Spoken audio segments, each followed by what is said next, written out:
Ya, selamat Hari Paskah. Tuhan memberkati kita sekaliannya. Dalam suasana ya Paskah yang boleh terselenggara pada tahun 2024 ini, kita adakan dalam bentuk kebaktian kebangunan rohani, sebab kita tentu merindukan suatu kebangunan rohani supaya kita tetap bergairah di dalam Tuhan pada hari-hari yang terakhir, pada masa-masa yang sukar, bahkan hari-hari menjelang kedatangan Tuhan kembali di dalam menjemput mengangkat gerejanya yang sudah siap sedia. Ya, kita bersyukur buat waktu ini kalau Tuhan masih memberikan kita kesempatan.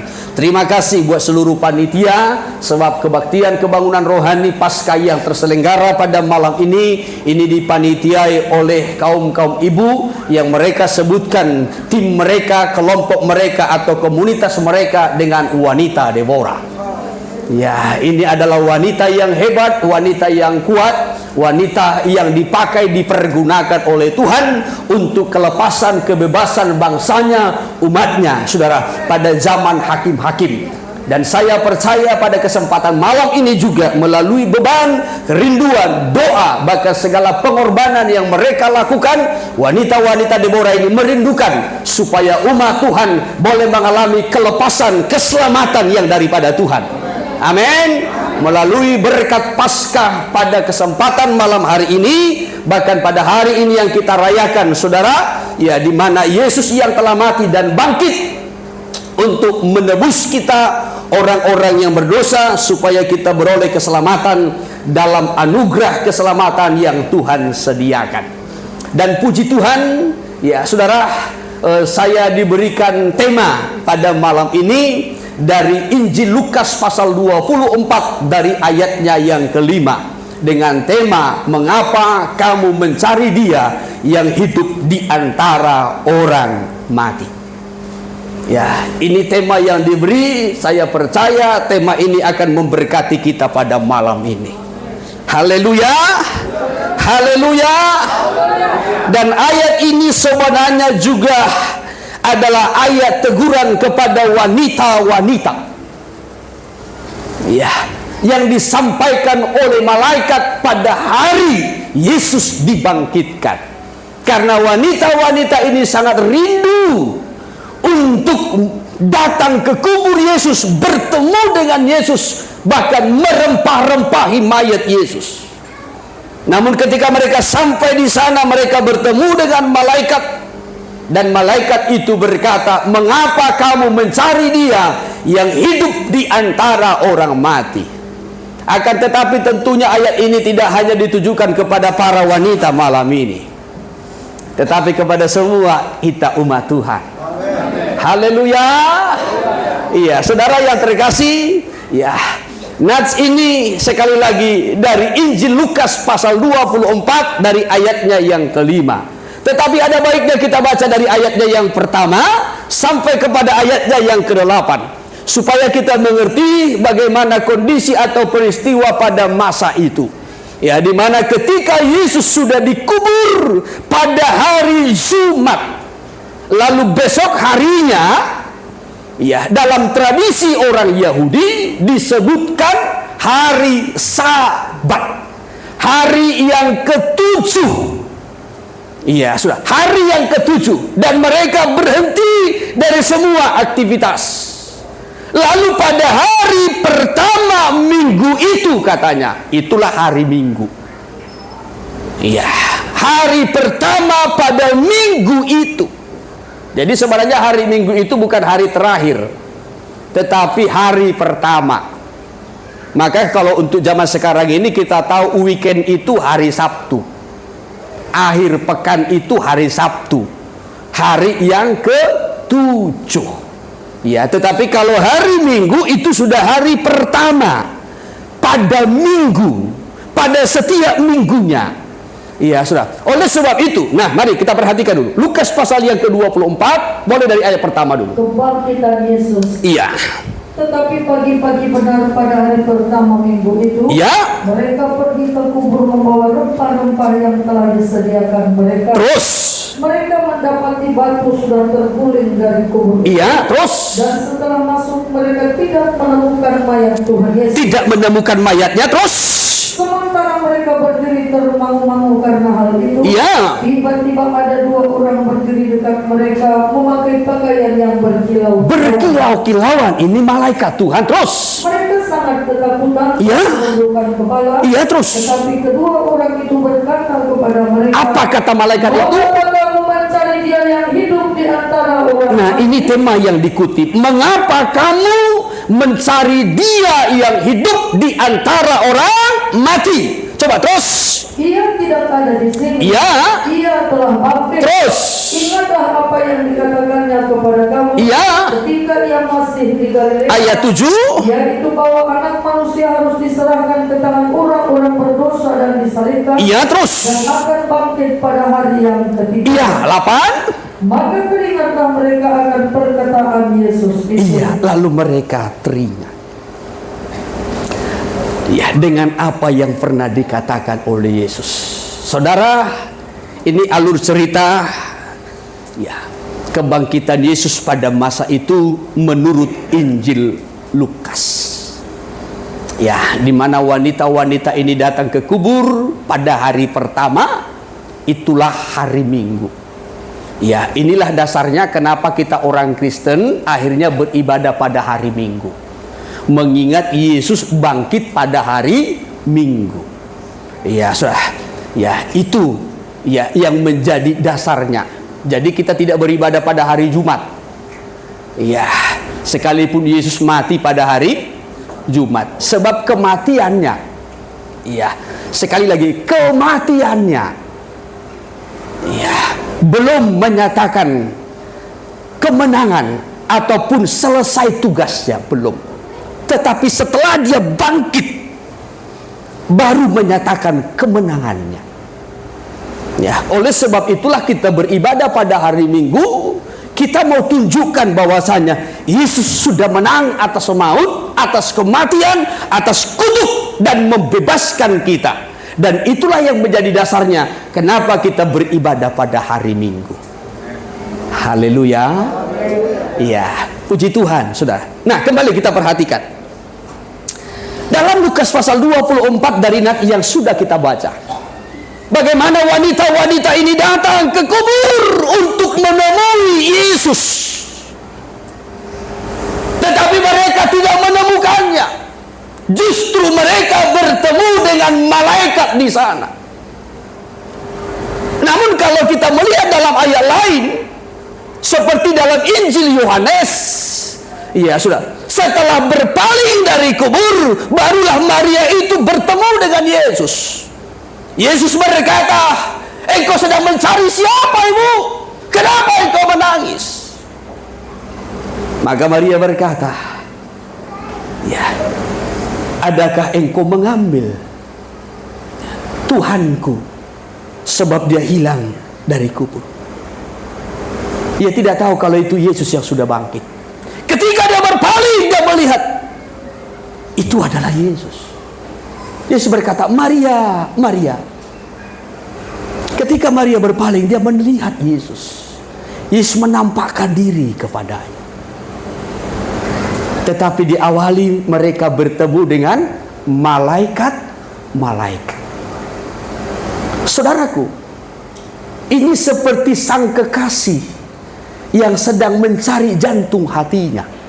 Kalau dalam Kidung Agung, mulai dari Kidung Agung pasal 1 sampai pasalnya yang ketiga, bagaikan seorang kekasih yang sedang mencari jantung hatinya tetapi tidak menemukannya. Justru dia ditemukan oleh peronda-peronda ataupun penjaga-penjaga. Malaikat-malaikat itu juga sering disebutkan sebagai penjaga.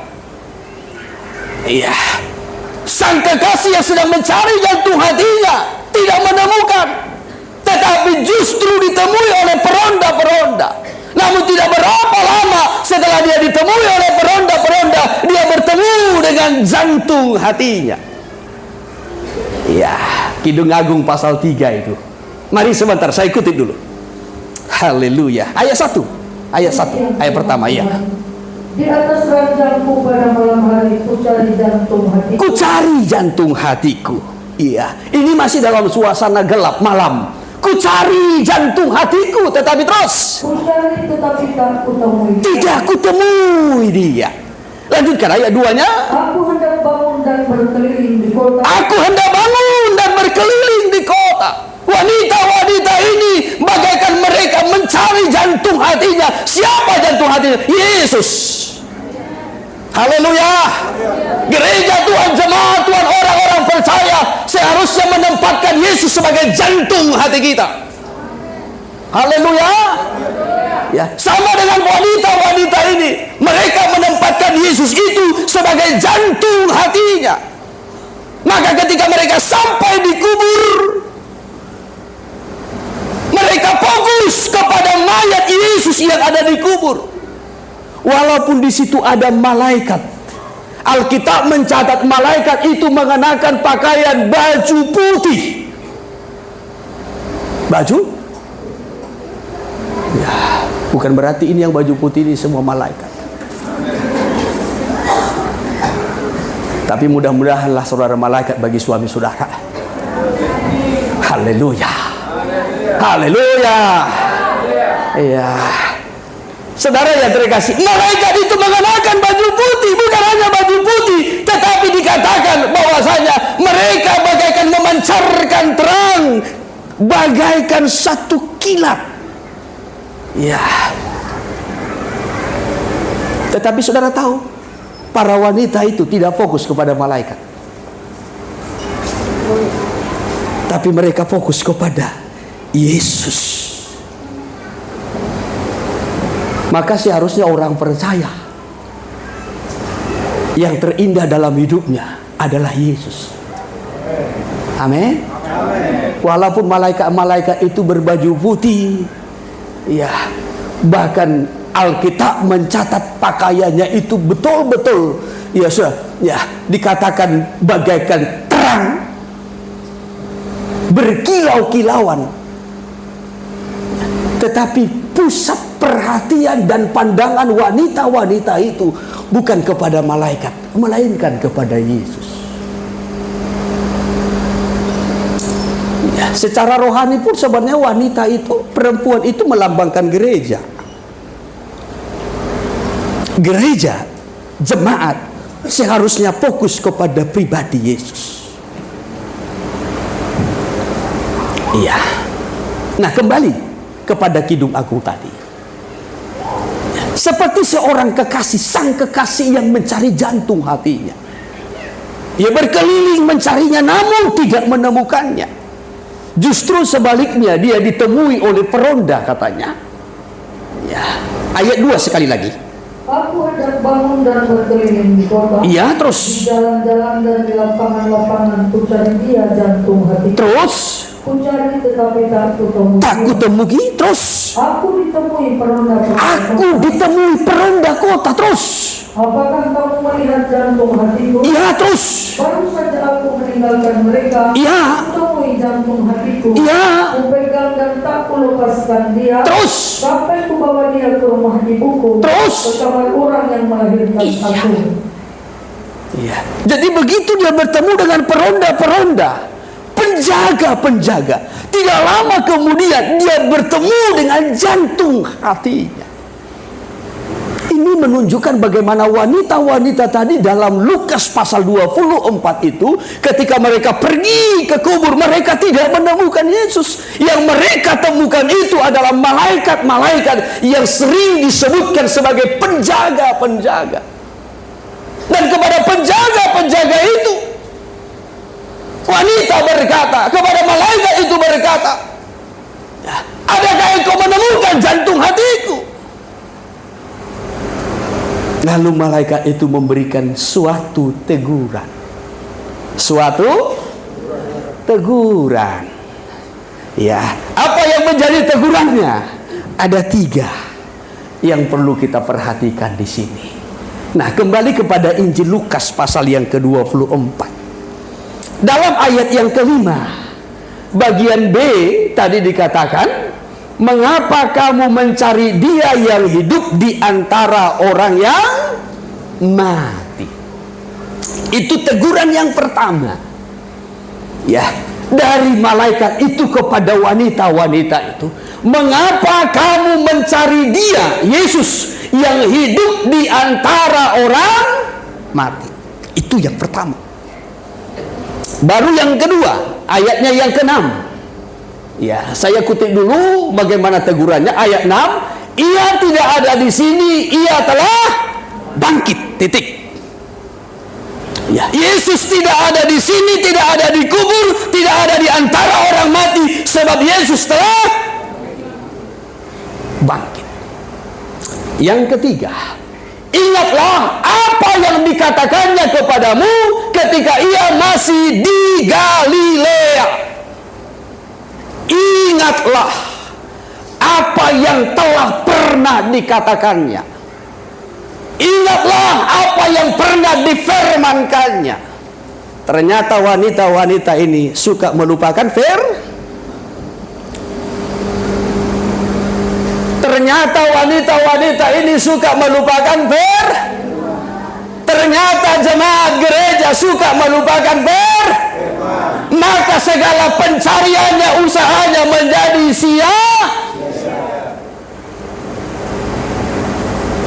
sia-sia. Ya. Maka orang kalau suka melupakan firman, ya, usaha jadi sia-sia. Nanti ada masalah, ada persoalan, jalan buntu. Tidak tahu solusinya. Karena suka melupakan firman. Tapi kita lihat dari yang pertama dulu. Ya, maka jangan suka melupakan firman. Haleluya. Ya, kalau suka melupakan firman nanti semua menjadi sia-sia. Yang pertama dulu, kita masuk dulu kepada bagian yang pertama. Mengapa kamu mencari Dia, Yesus yang hidup di antara orang? Ya, malaikat itu berkata, Yesus itu hidup. Jangan kamu mencarinya di antara orang mati, sebab Dia telah hidup. Yang pertama perlu kita pahami, Yesus benar-benar hidup. Ya. Kalau Dia hidup, itu menunjukkan bahwasanya Dia adalah Tuhan. Andai Dia manusia sepenuhnya tanpa ada unsur ketuhanannya, Dia tidak akan hidup. Sebab kalau manusia mati, ya sudah selesai. Tetapi karena Dia adalah Tuhan, maka Dia berkuasa mengambil hidupnya kembali. Injil Yohanes sangat jelas mencatat itu, bahwasanya Ia berkuasa menyerahkan nyawanya, Dia juga berkuasa mengambil nyawanya kembali. Yohanes 10 ayat 17. Yohanes 10 ayat 17. Demikian firman Tuhan. Iya. Bapa mengasihi aku. Iya. Oleh karena aku memberikan nyawaku, Aku menerimanya. memberikan nyawaku untuk menerimanya kembali. Jadi Dia berhak, Dia berkuasa menyerahkan nyawanya, Dia juga berkuasa mengambilnya kembali. Dia berkuasa menyerahkan nyawanya sehingga Dia mati, lalu Dia berkuasa mengambilnya kembali untuk hidup.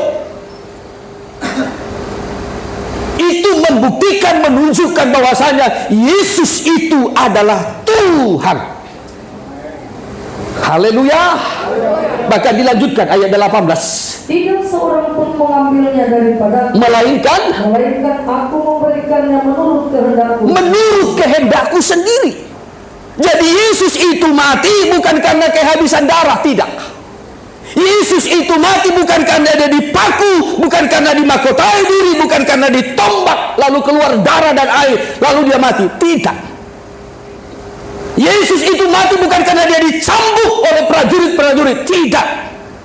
Tetapi Dia mati karena Dia menyerahkan nyawanya. Maka dari atas kayu salib Dia berkata, Bapa, ke dalam tanganmu kuserahkan nyawaku. Baru selesai. sebelum dia menyerahkan nyawanya, dia tidak mati. Walau dia sudah dicambuk berkali-kali, walau dia sudah dimahkotai duri, walau dia sudah dipaku. Saudara bayangkan, perjalanan Yesus dari Yerusalem ke Bukit Golgota itu bukan hal yang mudah. 33 tahun dia mempersiapkan diri, 3 tahun dia melayani, 3 kilometer perjalanan dari Yerusalem ke Bukit Golgota. 3 paku menembus 2 tangan dan kakinya. 3 liter darah menurut ukuran yang normal keluar dari tubuhnya.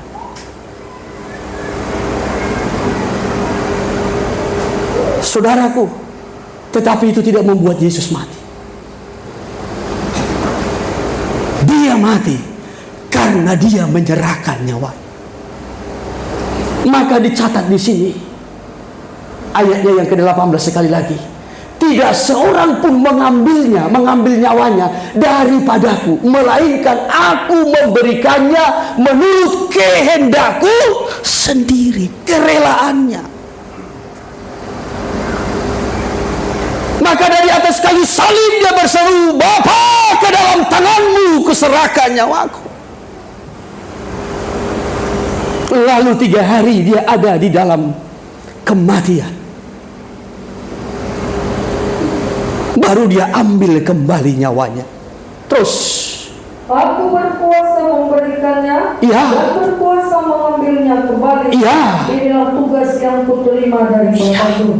Aku berkuasa memberi nyawaku, aku berkuasa mengambilnya kembali. Yesus hidup karena dia Tuhan. Haleluya. Ya. Maka jangan mau dibodoh-bodohi, jangan mau disesatkan. Jangan mau terintimidasi kalau ada orang berkata Tuhanmu adalah manusia. Tidak. Yesus memang pernah memiliki tubuh manusia, tetapi dia seutuhnya adalah Tuhan. Haleluya. Maka jangan meragukan ketuhanan Yesus. Dia adalah Tuhan, dia hidup. Haleluya. Dia berkuasa memberikan nyawanya dan dia berkuasa mengambilnya kembali. Oleh sebab itu, oleh karena Yesus adalah Tuhan yang hidup, dia tidak ada di antara orang yang mati, tetapi dia ada di antara orang-orang hidup. Maka jangan mencari Yesus yang hidup di antara orang-orang mati. Jangan mencari Yesus yang hidup pada benda-benda yang mati. Yesus tidak ada di sana. Seringkali orang percaya mencari Yesus, mempercayai Yesus pada benda-benda yang mati. Contohnya salib, kalung salib, atau mungkin ada tanda salib di rumah atau di mana-mana. Seakan-akan pada salib itu ada kuasa. Tidak. Ya, tidak. Ya. Kalau saudara pakai kalung salib, ya puji Tuhan, itu hanya menunjukkan identitas saja. Ya, bukan menunjukkan kita orang rohani, tidak. Ya, bukan. Karena di Golgota juga, Yesus disalib di sini, di sebelah kanan juga ada orang disalib, di sebelah kiri juga ada penjahat disalib. Ya toh? Saudara yang mana? Kiri atau kanan? Hah? Kalau saya yang di tengah.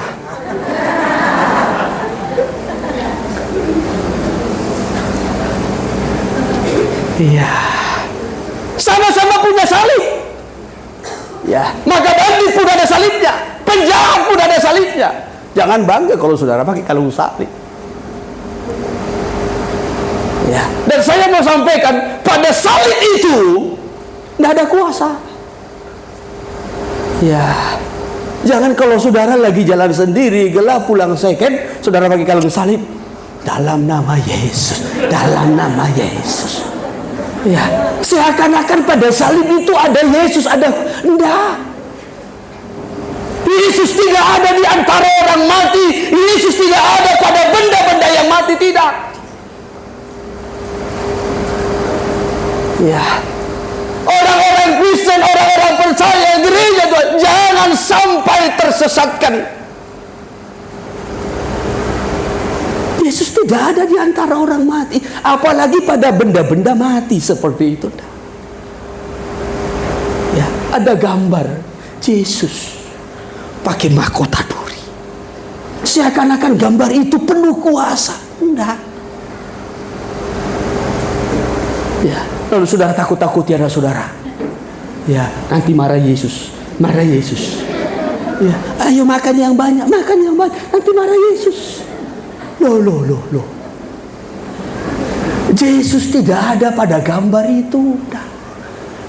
Ya, itu buatan ciptaan tangan manusia.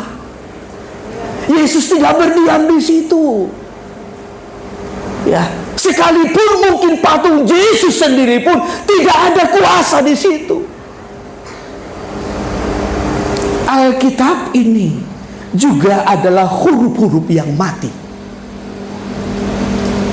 Ini hanya hidup hanya oleh kuat kuasa Roh Kudus. Haleluya.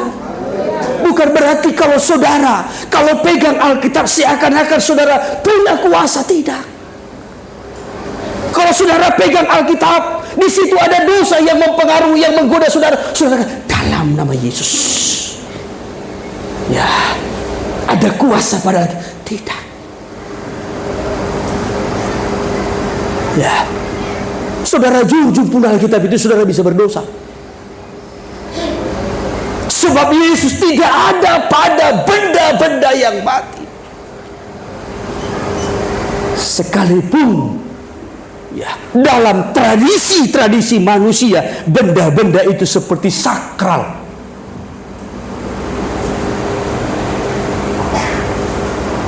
Malaikat itu berkata, jangan mencari Dia yang hidup di antara orang mati. Yesus hidup. Dia ada di tengah-tengah orang yang hidup. Haleluya. Sebelum lebih jauh sampai ke sana, ya, poin yang pertama tadi saya kutip, Yesus benar-benar hidup sebab Dia Tuhan. Dia benar-benar hidup sebab Dia Tuhan. Dia berkuasa menyerahkan nyawanya, dan Dia juga berkuasa mengambil nyawanya kembali. Lalu yang kedua, ya, Yesus benar-benar hidup. Dia hidup untuk menghidupkan kita. Dia hidup untuk menghidupkan kita.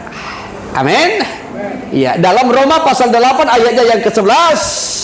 Ya, kalau roh Dia, yaitu roh Kristus ataupun Roh Kudus yang telah membangkitkan Kristus dari antara orang mati, diam di dalam kamu, ada di dalam kamu, maka roh itu juga akan membangkitkan tubuhmu yang telah mati oleh karena dosa, supaya kita hidup untuk kebenaran. Amin. Iya. Nah, dikatakan begini, dan jika roh Dia, yaitu Roh Kudus, Roh Kristus yang telah membangkitkan Yesus dari antara orang mati, diam di dalam kamu, maka Ia yang telah membangkitkan Kristus Yesus dari antara orang mati akan menghidupkan juga tubuhmu yang fana itu oleh rohnya yang diam di dalam kamu. Jadi roh yang sama yang membangkitkan Yesus juga akan membangkitkan saya dan saudara. Dari mana kita dibangkitkan? Dari kematian oleh sebab dosa-dosa dan pelanggaran kita. Kalau kita Efesus mencatat, kita ini sudah mati oleh karena dosa-dosa dan pelanggaran kita, dan kita ini layak patut dihukum. Tetapi melalui kebangkitan Yesus, kita yang telah mati oleh karena dosa dihidupkan, dibangkitkan kembali. Amin. Arti dihidupkan, dibangkitkan kembali, diberikan pengharapan yang baru. Iya. Sebab orang hidup mempunyai harapan. Kitab Pengkhotbah pasal 9 Ayatnya yang keempat mencatat, kalau orang hidup masih ada pengharapan. Tapi kalau orang sudah mati, tidak lagi ada pengharapannya. Kita ini dihidupkan, artinya kita diberi pengharapan yang baru. Coba Pengkhotbah pasal 9 dulu. Ayat yang keempat. Iya. Tetapi siapa yang termasuk orang hidup mempunyai harapan. Iya, orang hidup mempunyai harapan. Haleluya. Saudara, orang hidup dihidupkan melalui kuasa kebangkitan Kristus. Lalu kita diberikan pengharapan yang baru. Orang mati nggak ada lagi harapannya. Ya, saudara punya harapan karena masih hidup. Harapan untuk lebih baik. Karena saudara masih hidup, walaupun saudara sakit-sakitan, saudara masih punya harapan. Harapan untuk disembuhkan, harapan untuk kuat kembali, harapan untuk dipulihkan, harapan untuk diperbaiki lebih baik lagi. Karena masih hidup. Maka dikatakan di sini kelanjutannya, karena anjing yang hidup lebih baik daripada singa yang mati. iya, anjing yang hidup lebih baik dari singa yang mati. Mana lebih hebat, anjing atau singa? Mana lebih besar, anjing atau singa? Singa. Tapi walaupun singa lebih hebat, lebih besar, lebih mahal, lebih ditakuti, kalau sudah mati, selesai. Lebih bagus anjing yang masih. Artinya, walaupun kita mungkin orang kecil, orang sederhana, orang yang mungkin kita direndahkan, tetapi kalau kita masih hidup, ada harapan. Bagaimanapun latar belakang kita,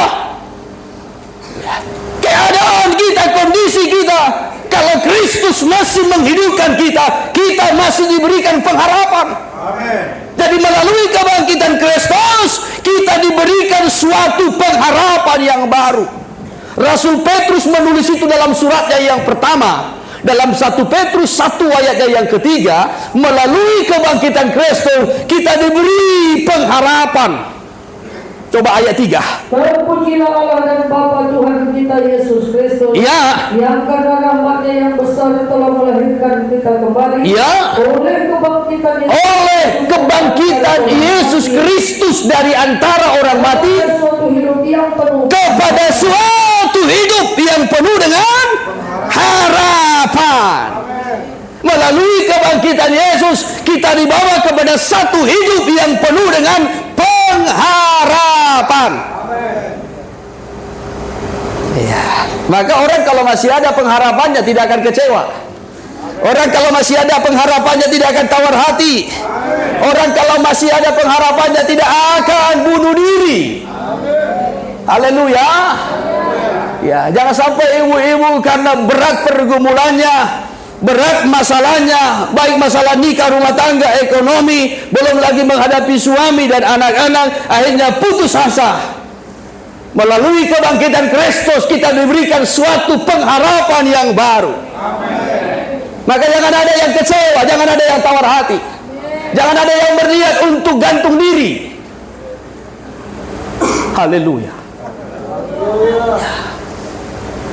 Ya, karena zaman sekarang ini zaman edan doh. Ya, segala sesuatu bisa terjadi. Ya, mungkin kita masih baru sama-sama, tetapi ya, tidak lama kemudian kita dengar berita yang nggak enak. Ya, saya percaya melalui kuasa kebangkitan Kristus, justru kita diberi pengharapan baru. Amin. Ya, apa pengharapannya?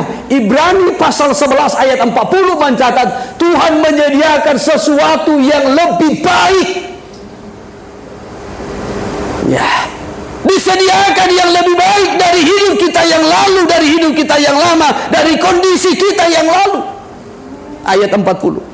Sebab Allah telah menyediakan sesuatu yang lebih baik bagi kita. Ya.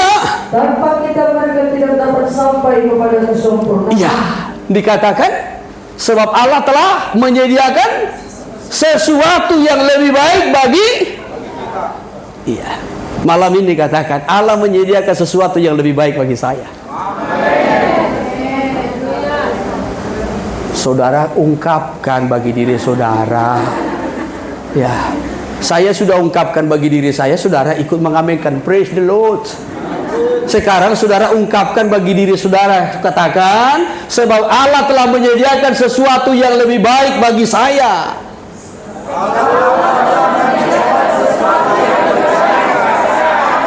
Yakin? Yakin? Melalui kuasa kebangkitan. Ya, maka jangan sampai kehilangan pengharapan. Kalau kita Ibrani mencatat pengharapan itu bagaikan saung yang kuat, bagaikan pegangan yang kuat. Kalau orang masih punya pengharapan, ada peluang baginya untuk diperbaiki Tuhan. Kalau orang masih punya pengharapan, ada peluang baginya untuk mengalami sesuatu hidup yang lebih baik, ekonomi yang lebih baik, nikah rumah tangga yang lebih baik, kondisi keadaan hati yang lebih baik. Kalau masih ada pengharapan. Tapi orang kalau sudah kehilangan pengharapan, sudah selesai. Semangat itu akan hilang kalau sudah hilang pengharapan. Karena masih ada pengharapan. Walaupun kita melihat anak kita mungkin ya sudah mengikuti ujian 10 soalnya, 1 pun tak dapat. Kecewa aku melihat anakku ini. Jangan kecewa. Ya, Tuhan memberikan pengharapan. Amin. Ya. Sekali lagi ibu-ibu, jangan sampai ada yang kecewa. Apalagi saudara sebagai panitia penyelenggara KKR pada malam ini. Ya, suami bisa mengecewakan, anak-anak bisa mengecewakan, pekerjaan bisa mengecewakan, tetapi Yesus menyediakan sesuatu yang lebih. Ya, ini janji Tuhan loh. Ya, saya bukan hanya sekedar mau menghibur saudara, tidak. Ya, tetapi ini janji Tuhan yang perlu dipegang teguh, yang perlu diimani, dipercayai supaya jadi.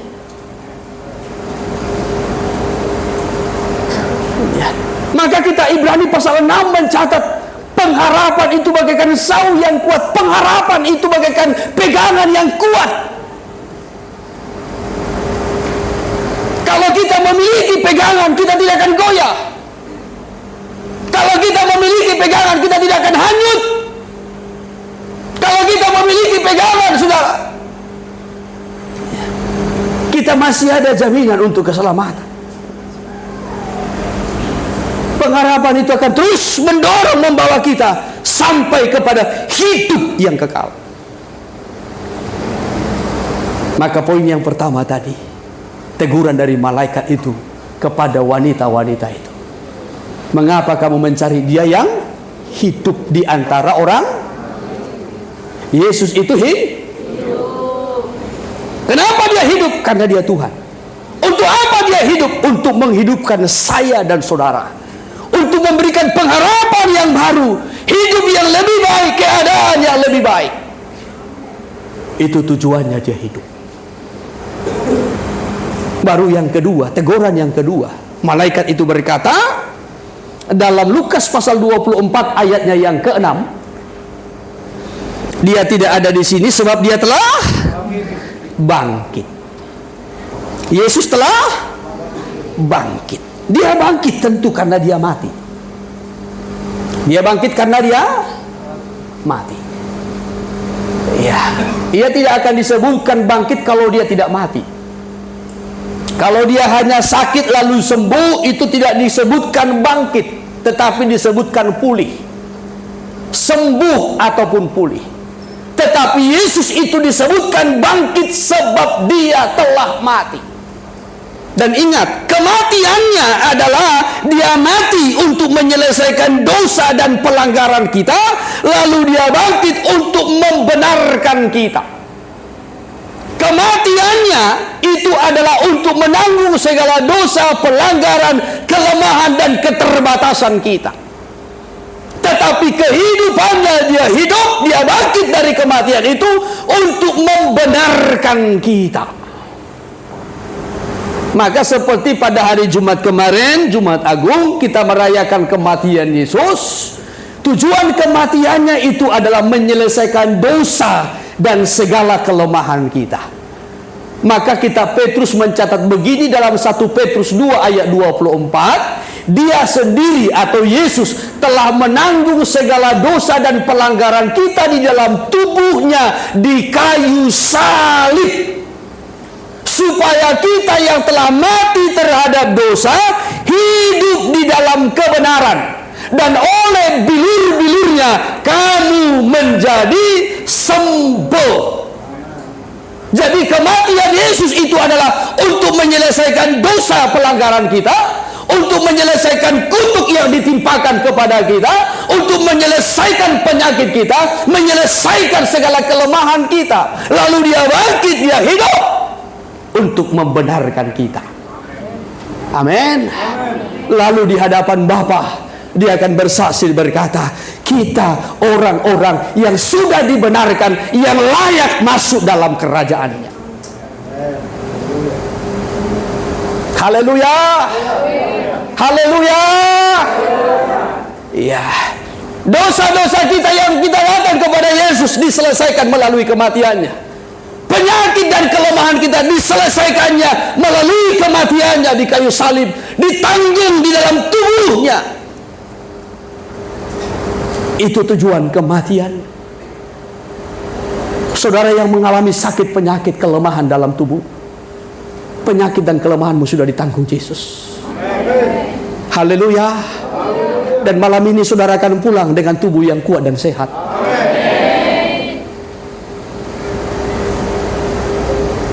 Itu tujuan kematiannya. Ya. Lalu Dia bangkit untuk membenarkan kita, supaya kita tidak lagi tertuduh.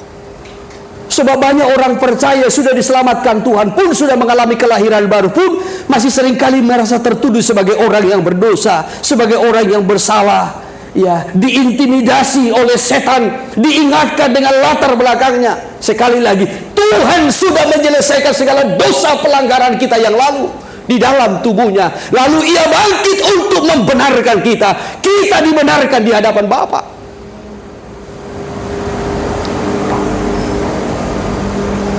Haleluya. Tuhan tidak pernah mengingat-ingat pelanggaran kita kembali. Dia menjadikan kita menjadi orang-orang yang benar, supaya berkat orang benar dapat kita nikmati. Sekali lagi, supaya berkat orang benar dapat kita nikmati. Apa berkat orang benar? Tuhan cukupkan, bahkan Tuhan limpahkan. Kitab Mazmur mencatat begini, ya, bahwasanya keturunan orang benar, anak cucunya tidak akan pernah meminta-minta roti. Mazmur 37. Coba dari ayat 25 kita awali. Dahulu aku muda, sekarang telah menjadi tua. Ya. Tetapi tidak pernah kulihat orang benar ditinggalkan, Ya. atau anak cucunya meminta-minta roti. Ya, terus. Tiap hari Ia menaruh belas kasihan, Ya. dan memberi pinjaman. Terus. Dan anak cucunya menjadi berkat. Anak cucunya menjadi berkat. Anak cucu orang? Ya. Sehingga kita bisa menikmati berkat orang benar. Hidup yang dicukupkan, bahkan dilimpahkan oleh Tuhan. Hidup yang dipelihara oleh Tuhan sampai kepada anak cucunya. Maka kalau orang benar itu, anak cucunya pun dipelihara Tuhan. Amin.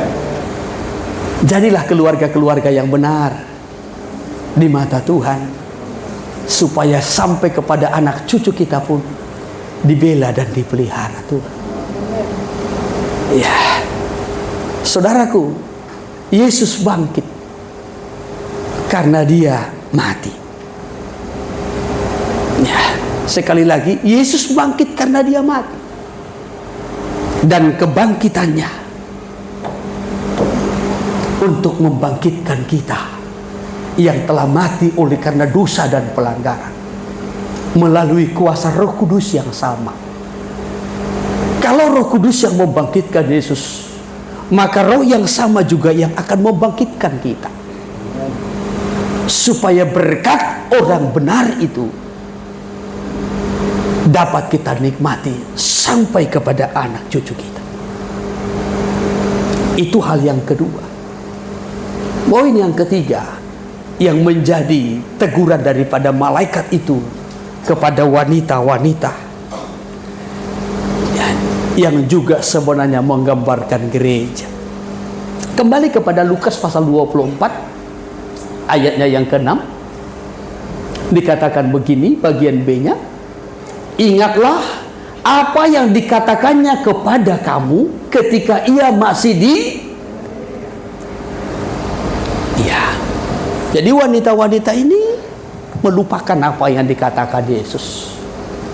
Sebenarnya Yesus sudah pernah berkata, anak manusia akan mati, sengsara, mati, lalu bangkit pada hari yang ketiga.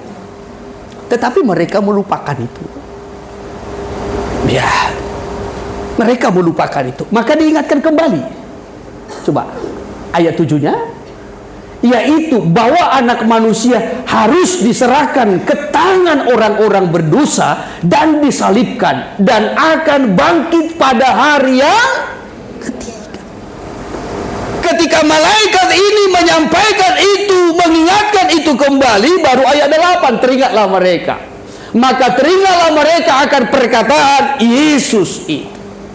Jadi dari sini kita melihat bahwasanya mereka ini melupakan perkataan Yesus ataupun melupakan firman.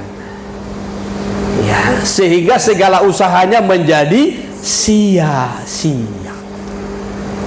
Ya, orang yang suka, yang sering melupakan firman ini akan selalu sudah berusaha dengan segala kesia-siaan.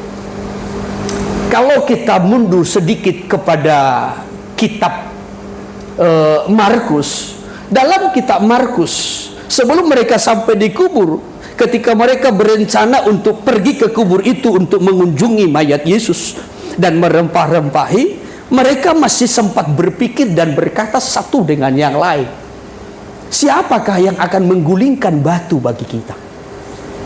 Siapakah yang akan membuka kubur itu bagi kita? Itu persoalan. Ya, dan tidak ada jalan keluarnya. Justru mengalami jalan buntu. Ya, Markus pasal 16 ayat 1 ya. Ya. Setelah lewat hari Sabat, ya, Maria Magdalena dan Maria ibu Yakobus serta Salome membeli rempah-rempah untuk pergi ke kubur dan meminyaki Yesus. Iya, terus. Dan pagi-pagi benar pada hari pertama minggu itu, setelah matahari terbit, terus pergilah mereka ke kubur. Iya, lanjutkan. Mereka berkata seorang kepada yang apa lain, katanya? siapa yang akan menggulingkan batu itu bagi kita dari pintu kubur? Ini persoalannya, kubur itu tertutup. Tidak ada jalan keluar, tidak ada solusi. Ya. Kenapa tidak ada solusi? Karena mereka melupakan firman. Ya. Yesus sudah berkata sebelumnya, ya, bahwasanya dia akan bangkit pada hari yang ketiga. Tetapi karena mereka melupakan perkataan itu, melupakan firman itu, maka ketika mereka berhadapan dengan persoalan, ya, hendak masuk ke dalam kubur itu untuk merempahi mayat Yesus, mereka berhadapan dengan jalan buntu. Tidak ada jalan keluar. Nah, ini juga yang sering dihadapi oleh orang-orang percaya. Ya, ketika melupakan firman, maka ketika saat ada masalah, ada pergumulan, ada tantangan, saudara, justru kita menghadapi jalan buntu. Tidak ada solusi. Andai mereka mengingat firman itu, mereka tidak melakukan sesuatu yang sia-sia. Andai mereka mengingat firman itu, mereka tahu Yesus itu bangkit. Ada jalan keluar, ada solusi. Namun persoalannya mereka melupakan firman. Oleh sebab itulah, maka Tuhan mengutus malaikat khusus untuk menyaksikan kebangkitan Yesus kepada orang-orang percaya. Wanita-wanita ini orang-orang percaya. Bahkan kalau kita kembali kepada Injil Lukas, mereka orang-orang yang setia mendampingi Yesus dalam pelayanan. Mereka itu bagaikan sponsor dalam pelayanan penginjilan Yesus. Ya, tetapi walaupun mereka orang percaya, mereka orang setia, mereka terlibat dalam pelayanan, mereka aktif melayani, persoalannya mereka lupa ya. Apakah kita juga seorang pelayan Tuhan, orang-orang yang setia, orang-orang percaya, orang-orang yang bertekun, tetapi juga melupakan firman?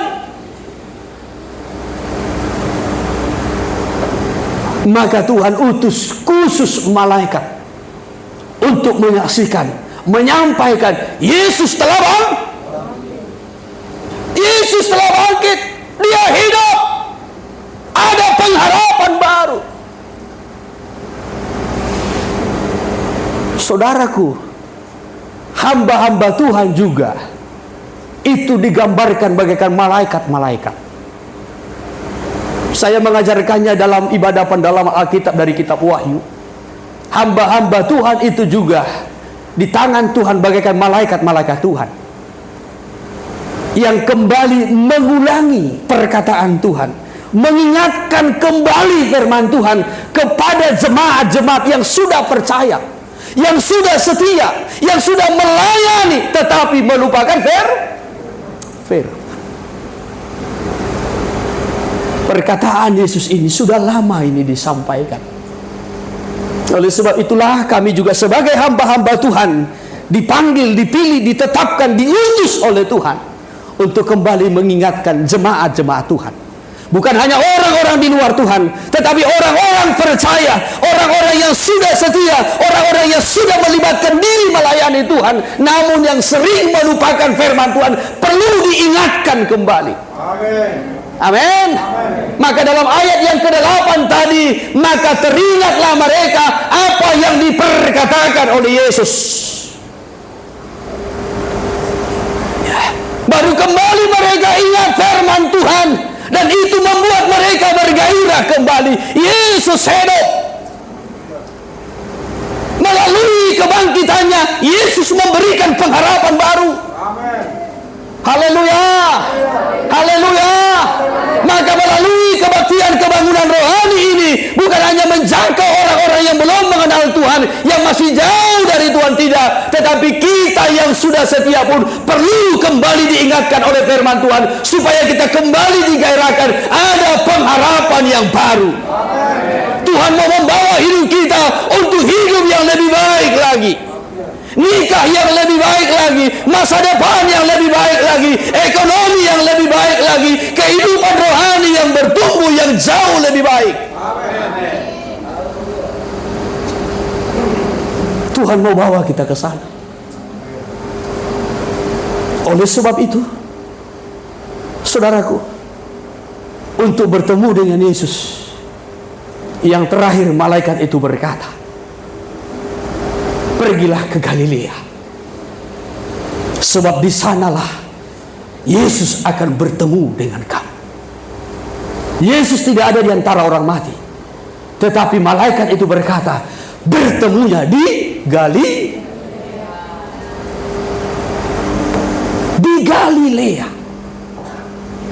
Ya, pertemuan itu di Galilea. Saya kutip sebentar. Kita Markus 16 ayat yang ke-7. Demikian. Tetapi sekarang pergilah, Ya. katakanlah kepada murid-muridnya dan kepada Petrus, Ya. ia mendahului kamu ke Galilea. Ya.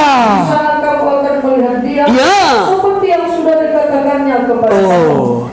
Yesus tidak ada di kubur. Yesus tidak ada di antara orang mati. Yesus tidak ada di antara benda-benda yang mati, tetapi Yesus ada di Galilea, dan di sanalah dia akan bertemu dengan orang-orang percaya.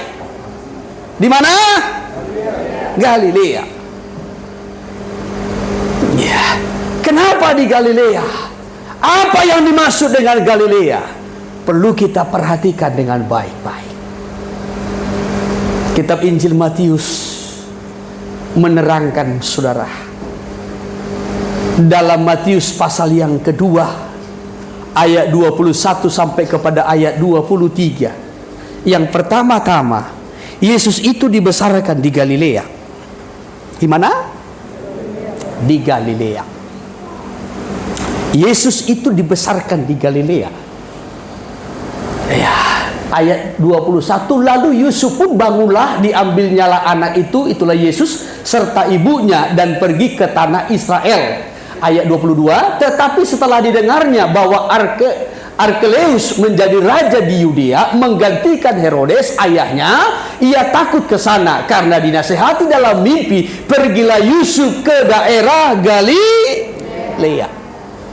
Ya, lalu diterangkan dalam ayat 23-nya, setibanya di sana di Galilea, ia pun tinggal di sebuah kota yang bernama Nazaret. Hal itu terjadi supaya genaplah firman yang disampaikan oleh nabi-nabi bahwa ia akan disebut orang Jadi Nazaret itu ada di wilayah Galilea.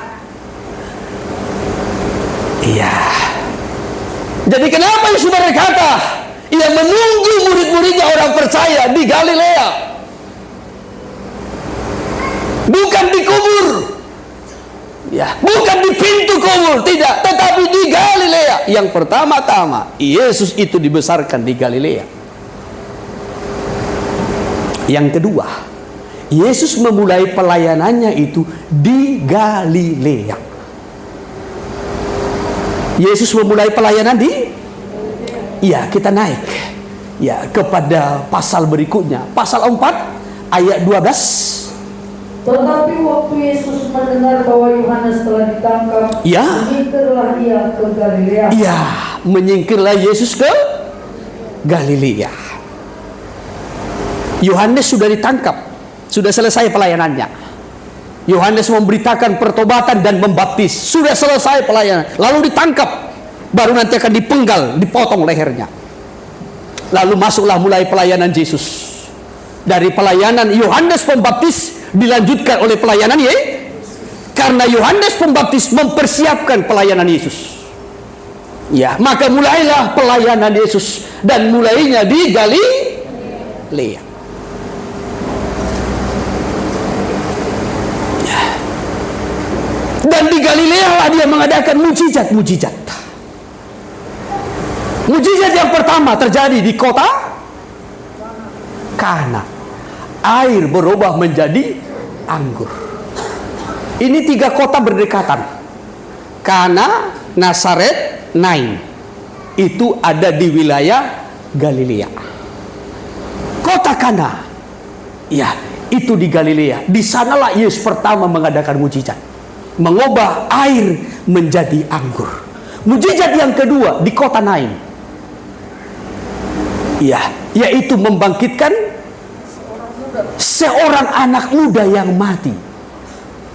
Ya, anak seorang janda dibangkitkan di kota Nain. Ya. Jadi kenapa Galilea? Di Galilea lah Yesus dibesarkan. Di Galilea lah Yesus memulai pelayanannya. Perhatikan yang ketiga. Di Galilea lah Yesus memanggil murid-muridnya, yang rata-rata orang Galilea dan rata-rata penjala ikan, dan hidupnya diubah Tuhan dari penjala ikan menjadi penjala manusia.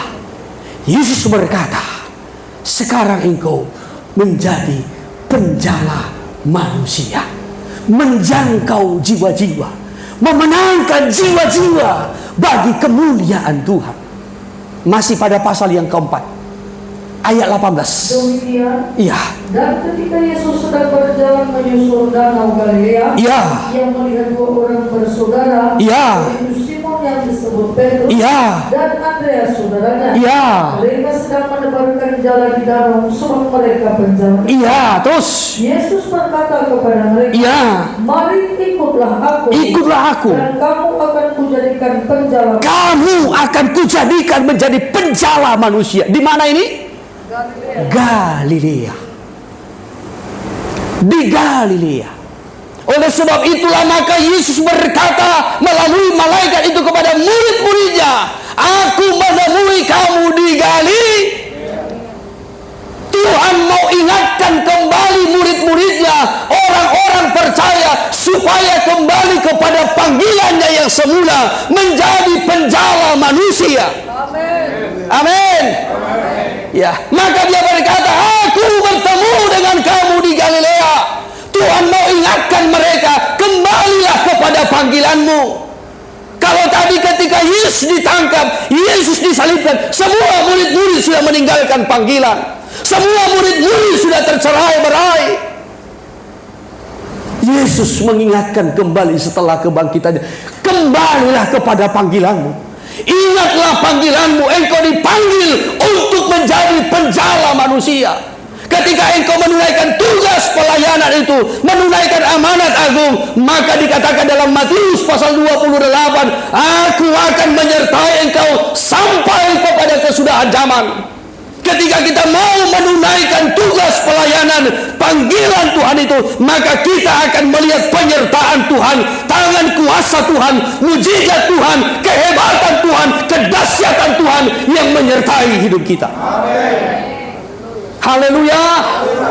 Oleh sebab itu, jangan mencari Dia yang hidup di tengah-tengah orang mati, di tengah-tengah benda-benda yang mati, tetapi kembalilah kepada Galilea, kembalilah kepada panggilanmu, kembalilah kepada tugas yang dipercayakan Tuhan, supaya engkau melihat kebesaran Tuhan. Amin. Sebab untuk itulah Tuhan memanggil kita. Untuk itulah Tuhan membangkitkan kita, menghidupkan kita kembali, supaya kita melihat kebesaran. Dan malam ini, saya tidak perpanjang firman ini.